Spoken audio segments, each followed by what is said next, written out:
just get this a little bit more clearly. Yes. You've spoken quite a bit about the outer suburbs and the regions over the last couple of days. Do you think, in order to win government, that you, as the Liberal leader, will have to win back Kooyong, North Sydney, Wentworth, those seats, or do you think that you have a pathway to victory without those seats? And if I may, one for Susan. I've heard what you said about women, but I don't entirely know what you mean. So could you give me some specifics about what you mean by that signal? Okay. To win the next election, we're not going to abandon any seat.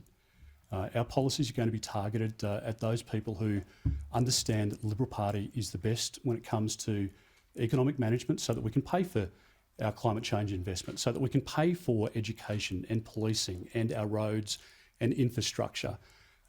All of those issues that are important to people. They're shared commonly in the capital cities and in the suburbs. All I want to do is to make sure, though, that we don't forget about those in the suburbs, and I do think they are the forgotten people. I do think those people in small business and micro business feel that the system is against them. And I want to be a voice for them. I want to make sure that we can help them, that we can see their businesses grow into big businesses. I think the Liberal Party in recent years, frankly, has become quite estranged from big business. And I want to focus on small business. I want that to be the focus of our policies. I want to have strong policies, and we'll be talking more about that. So I'm not giving up on any seat, but I do want to send a very clear message to those in the suburbs, particularly those in seats where there's been a swing against the Labor Party on their primary. In many parts of the country, this election was a pox on both your houses. There's huge hesitation around Anthony Albanese as to whether he's up to this job. Now, people will give him a go, rightly. They've just voted for him, and he'll be in a honeymoon period. The media will give him that. That's the convention. But people did have a huge doubt about whether they would vote for him. And in some cases, in many seats, right across the country, the primary vote went down under Mr Albanese's leadership. So I think we've all got a lot of work to do. There's a lot to listen to out of this election, and I'm going to be putting all of that into action over the course of the next 3 years. Susan. Thank you, Catherine. The time following any election loss is a time for sober reflection, as of course it should be.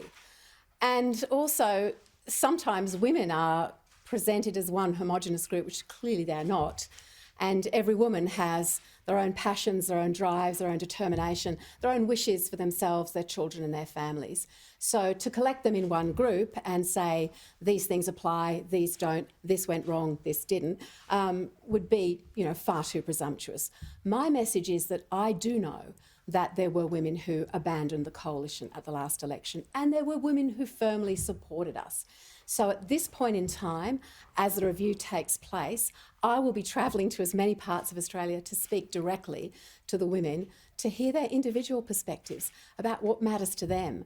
But I also know that the coalition's strong focus on women's economic security and women's safety, record investments that we made over the term of the last government, will stand us in good stead and set us up for those future conversations.